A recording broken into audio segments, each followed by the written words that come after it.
story on West, there's just one way to handle the killers and the spoilers, and that's with the U.S. Marshal and the smell of Gunsmoke.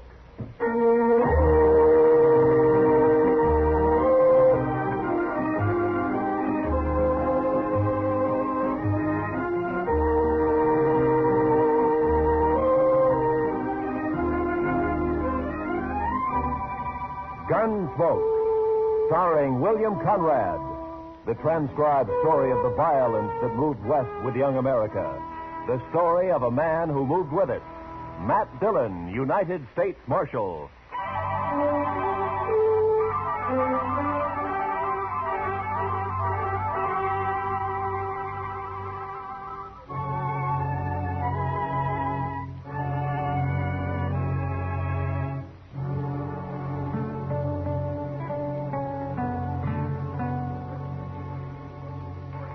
You know, Mr. Dillon, on evenings like this, I feel kindly towards everybody. Is that so, Chester? Yes, sir. It's a peaceful. There's no cowboys hoorahing up and down Front Street, no shooting, no fights, almost no nothing. Well, that doesn't upset you, does it? Oh, my, no, Mr. Dillon. I like it this way. Puts me some in mind of Texas. Texas? Well, now, Mr. Dillon, I don't mean there isn't some dust raising done down there from time to time. Why, sometimes Waco don't cool off from sunset to sunup.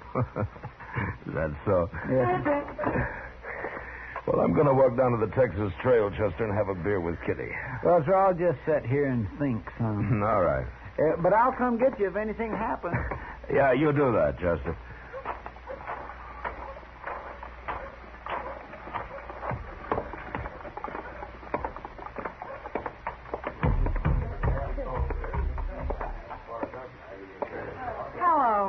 Ah, Kitty. I was kind of looking for you. You got time for a beer? Sure. You want to go over to a table? Oh, the bar's cooler. Sam, set up some beer for me and Miss Kitty, will you? Why, sure, Marshal. There you are.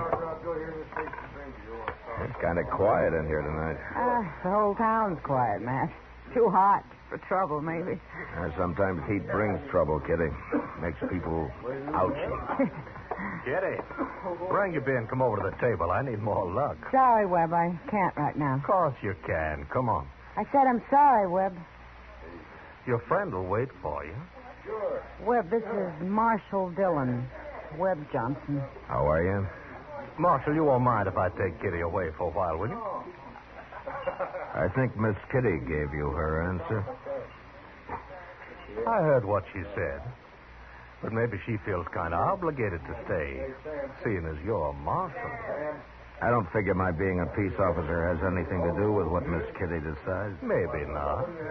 But most girls know which side of their bread the butter's on. You better get back to your poker game. Okay. But come over to the table, Kitty, when you're free.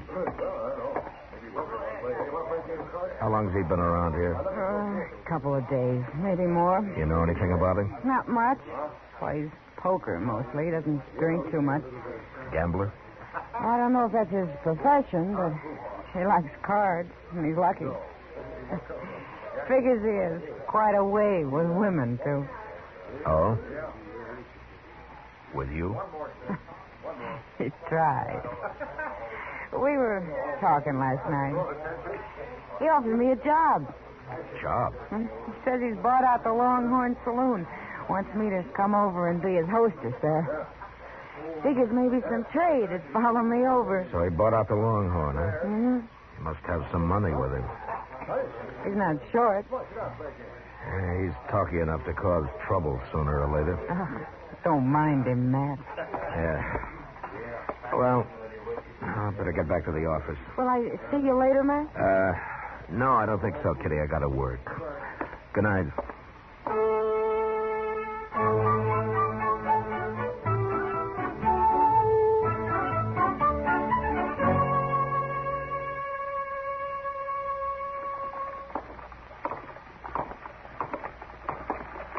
You sure you don't want to eat, Chester? No, sir, thank you kindly, Mr. Dillon, but I already ate. Oh. I think I'll just walk on down to depot, maybe. The depot? Yes, sir. Chester, what in the world do you do down there? Oh, Mr. Hightower and me just sort of sit around and socialize. Then besides, there's a train due in. Sometimes there's all sorts of things. All right, Chester. I'll see you later. Yes, sir.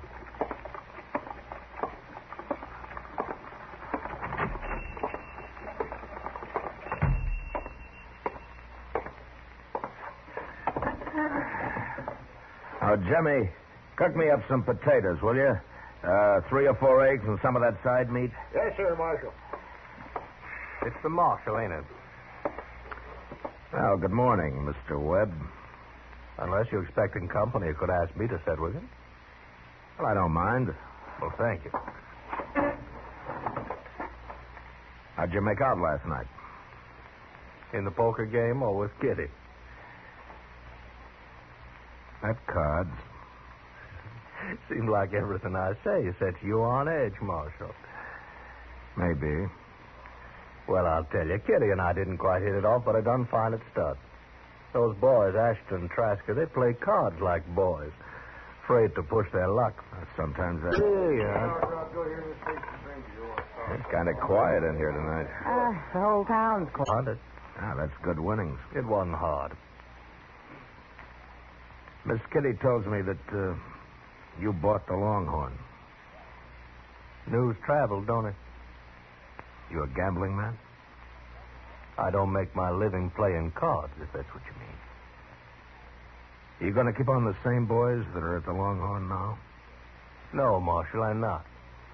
I've got my own way of doing things. Those boys might not understand. So I've got 2 dealers coming in this morning from St. Louis. We worked together before. Here's your breakfast, Marshal. Fried up some onions for good measure. They kind of bring out the flavor of the eggs some. Oh, thank you, Jimmy. You want beer, coffee? Coffee, I think. Bring the pot over. I'll have some, too. Yes, sir. You don't like me much, do you, Marshal? No. Why not? Why don't you like me? Well, for one thing, you talk too much. That may be. Let me give you some advice, Mr. Webb. This is an easy town to get killed in. So I've heard. So see to it that the Longhorn runs smooth and easy, huh? Speaking of gambling. Gambling or girls. Well, now, Marshal, there's a lot of money in Dodge these days, what with the trail herds and the buffalo and all. I'd feel kind of bad if I didn't get my share of it. The money that changes hands in the Longhorn is your business as long as it's honest. You just tell your St. Louis dealers to remember that. You're mighty preachy for a marshal, ain't you? I'm not interested in the morals of the citizens individually. But when it affects the peace of the whole town, it is my business. Well, now, from the way you talk, I don't imagine you'd be interested in a percentage deal. Or would you? Get out of here. And remember what I said. Why, sure. Well, I'll tell you one thing, Marshal. That star on your chest don't scare me one bit. Well, good morning, Miss Russell, and how are you this morning? I swear, I don't understand that Webb Johnson. Sit down, Kitty. Have some coffee. That's why I came by. I figured you'd be eating when there was no one at the office. Chester's down at the depot waiting for the train. Anything important, Matt? No, just the train. He likes trains. Matt, I had a long talk with Webb last night. No? Yeah, after the game broke up, he bought me some drinks. Did he say where he was from, Kitty? Missouri. Mr. Dillon? Mr. Dillon. Yeah, what is it, Chester? Oh, you should have seen it, Mr. Dillon. My gracious alive. The train no sooner come to a stop. Hello, Miss Kitty. The train no sooner come to a stop and they begun getting off. Must be 15 or 20 of them. 15 or 20 what? Girls, Mr. Dillon, girls. In no time at all. The depot platform was just plain crawling with them. Well, they're going to work at the Longhorn. The Longhorn? That's right, Chester. Webb Johnson's bought it. Those are new hostesses. Yeah, they're from St. Louis, Chester. Oh, my goodness, Mr. Dillon, it fair gives a man the shakes to see so many women all at one time. Well, they'll keep, I think. You can go on back to the depot if you want. I'll see you later. Well, don't you want to come look, Mr. Dillon? Like he says, Chester. They'll keep.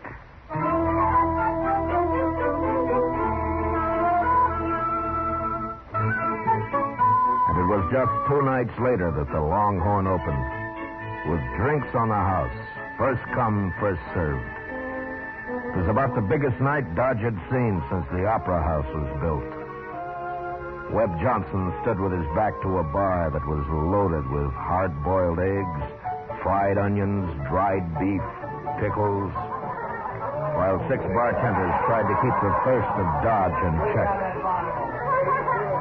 Chester and I sat back where I could watch the dice table and the new dealers. But it wasn't a night for trouble. Well, Marshal Dillon. See you come to pay us a visit on opening night. Hello, Webb. Not drinking, Marshal. It's on the house, you know.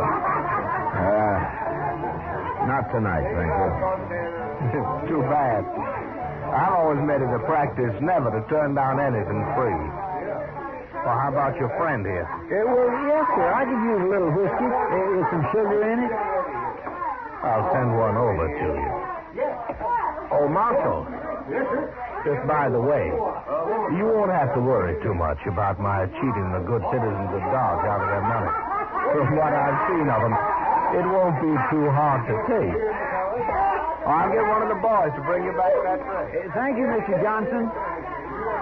Mr. Dillon, I know you don't like him, but in some ways he's not too bad, is he? Chester, don't ever judge a man by the drinks that he buys you. I'll see you in the morning.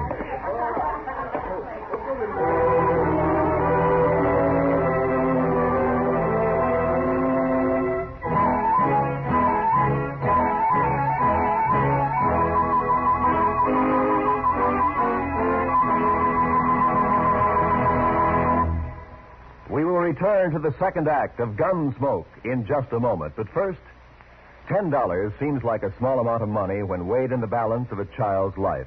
Yet a $10 care package, food or clothing, to the war orphans of Korea could easily save a child's life. These children have no parents, homes, or source of food. They are begging for just enough to eat. A contribution in any amount will help. Send it to your local care office, or to CARE New York, or CARE Los Angeles. Now, the second act of Gunsmoke.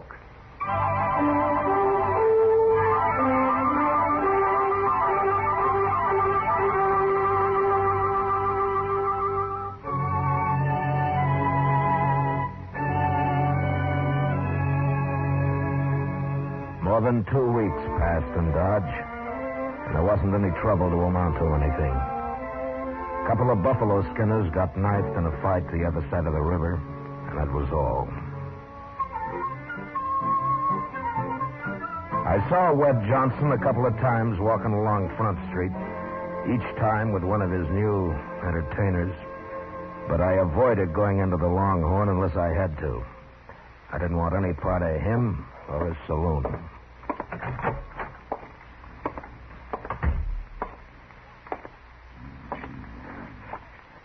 Chester.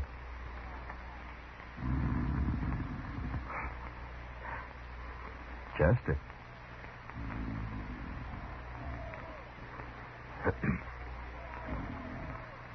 Hey! Oh! Yeah.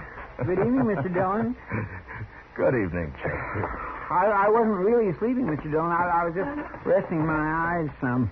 Oh, is that so? Yes, you see, I come back to the office after supper and kind of straightened out your papers some, and I just sat down at your desk to read a few reports, and I guess maybe my eyes got a mite strained. Oh, I see.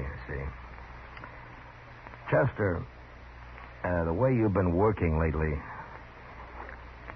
are you after my job? Oh, Mr. Dillon, I wouldn't never be able to do that. Well, I've been a little worried about it.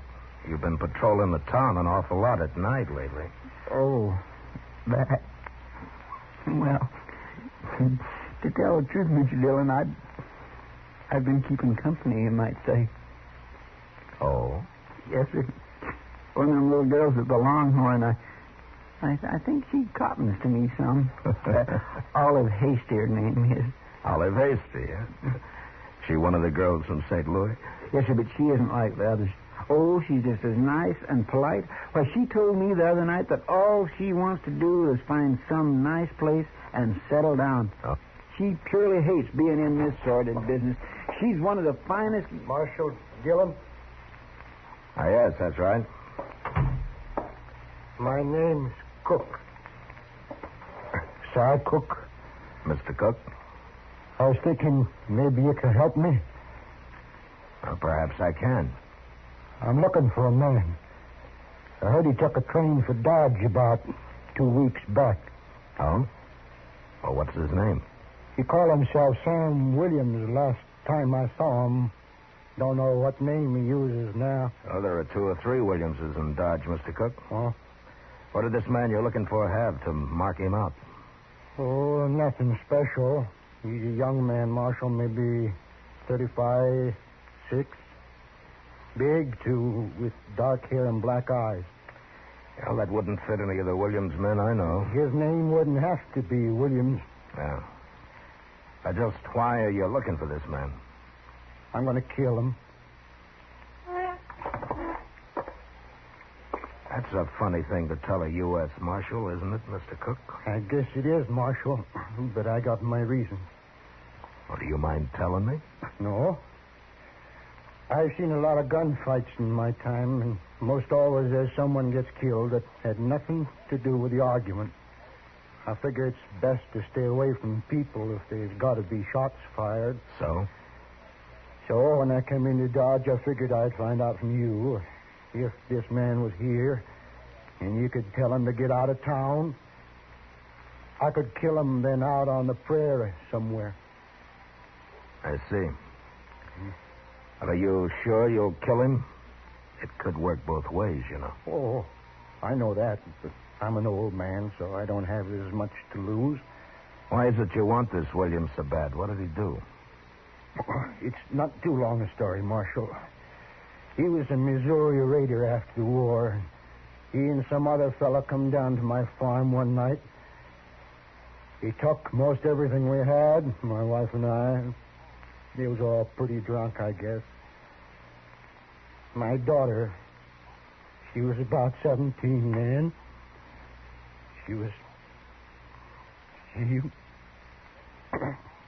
Well, it's not a new story, Marshal. Not. Yeah. I didn't have too much reason for staying on there in Missouri, and I've been following this man ever since. Not too fast sometimes, because it takes money to eat and travel. But I've been following. You think he came to Dodge? That's right, Marshal. I see. Are you staying here, Mr. Cook? I got me room for tonight at the Dodge house. Maybe I'll be there for a day or so while I look around. Yeah. Well, I'll remember what you've told me, Mr. Cook. Well, thank you, Marshal. I sure hope I don't make you any trouble over this.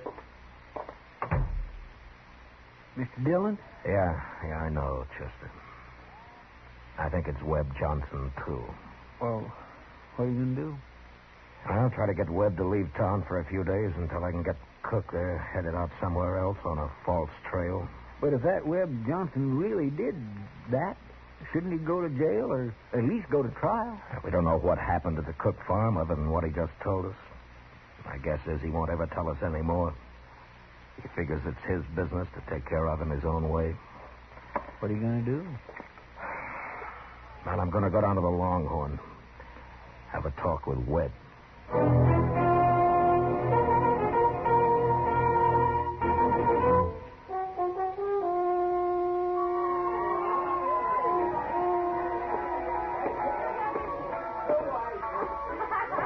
Webb, I want to talk to you. Well, sure, Marshal. What's on your mind? Now, let's step down to the end of the bar, huh? Now you sound like a peace officer talking. Move. Sure. You look mighty serious, Marshal. What's troubling you? A few minutes back, a man came into my office. He's looking for you. That so? He knows you by the name of Sam Williams. Most folks know me by the name of Webb Johnson. Your man must be thinking of someone else. I don't think so. You could have changed your name. Lots of men have. And you fit the description he gave. Suppose I am the one this man is looking for. What then? What's he want with me? He plans to kill you. I see. What are you going to do with him? Nothing. He doesn't even know you're in town. He came to ask me if you were. He's got a strange way of doing things. Well, he may have his reasons. Now, why are you telling me this, Marshal? Because you'd probably be just as happy if I got shot in the back. Look, Webb, I want you to get out of town. Give me a chance to steer Cook out into the territory someplace. Get him clear of Dodge. What for? That way we can avoid more killing.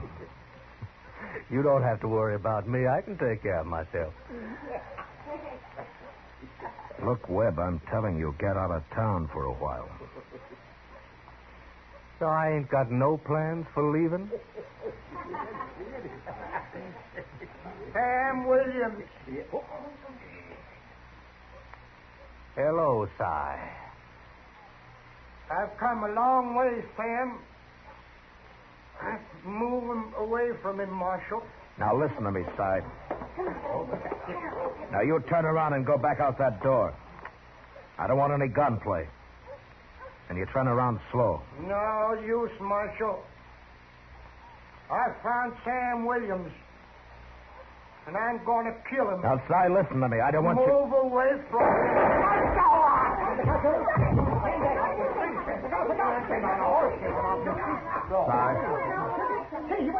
Si. He's dead, isn't he? Yeah, he's dead. Well, he was bound to get himself hurt sooner or later. He was crazy as a hooty owl. Who did this, Webb? Well, why'd he ask me that, Marshal? Because Cook told me why he held a grudge against you. Why he was looking for you. You mean that story about the farm and his daughter-in-law? Well, now, what about it, Marshal? You couldn't prove nothing now, even if it was true.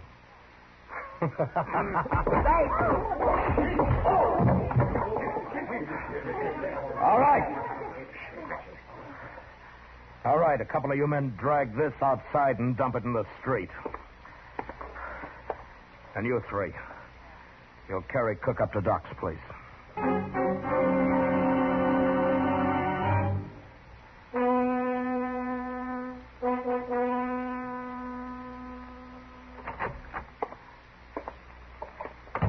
You talk with Webb Johnson, Mr. Dillon? Chester, Cy Cook was shot just 5 minutes ago. He hurt bad? He's dead. Oh, my goodness. Webb Johnson? No, I was standing beside Johnson. It was somebody outside. Well, can't we go after him? Oh, there's no use at night. He could take 20 directions out of town. Tomorrow's time enough. Marshal Dillon. Why, Miss Olive, what in the world? Come here. You'll come after me. I've got to talk to you. Well, what is it, miss? I climbed out a back window and came right over. I know who Webb paid to kill that man. What's that? I was in Webb's room with him when he got the kid drunk and paid him the money. What kid? They called him Slim, that's all I know. It was maybe 16. I thought it was just a joke. I didn't know Webb really was going to have a man killed. When was this?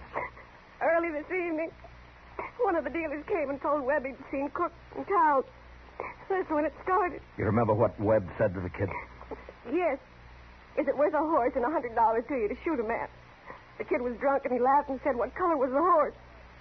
You'd swear to this in a court. Marshal, I'm scared. If I'd thought about it, I wouldn't have come. Maybe Webb will have someone shoot me. All right, take it easy now, miss. Now, look, you'll be safe here. You're not going to leave me here. Chester, get me that You're doing things. Well, he may have his reasons. You stay here now.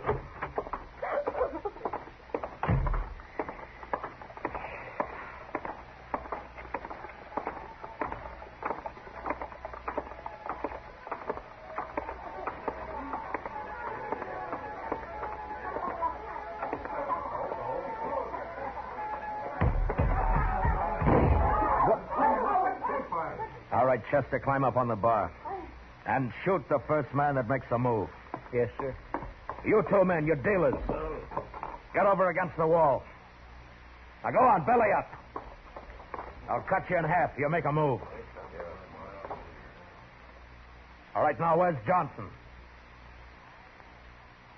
I said, where's Johnson? Where is he? He's upstairs, Marshal. He's in the office. All right, Sorrells, you're deputized. Stand by the door there. No one goes in or out. Yes. Chester, I'm going upstairs.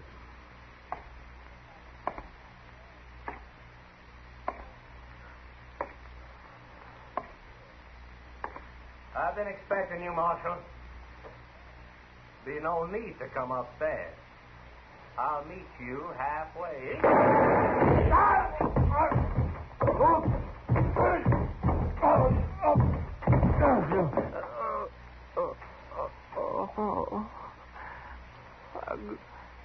I'm gonna die.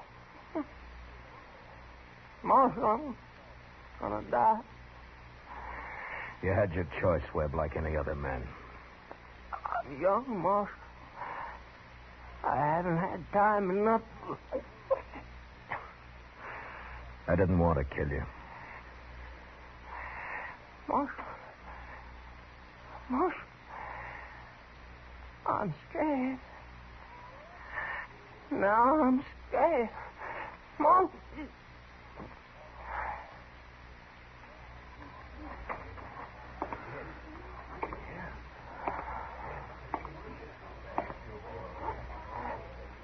All right. Gentlemen, cut loose and ride for home. Until further notice, the Longhorn Saloon's closed.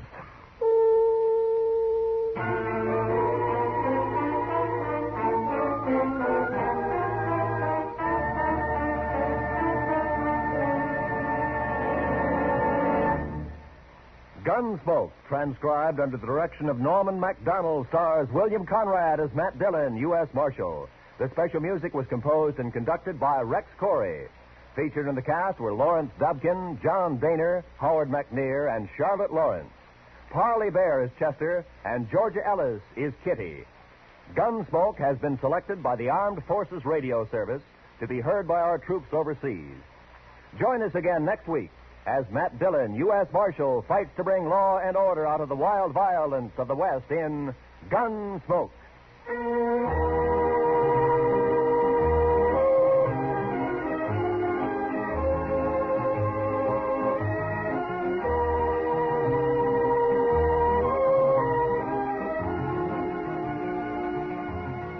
Plasma is saving many lives that would otherwise be lost at the fighting front in Korea, but the reserve of plasma is almost exhausted.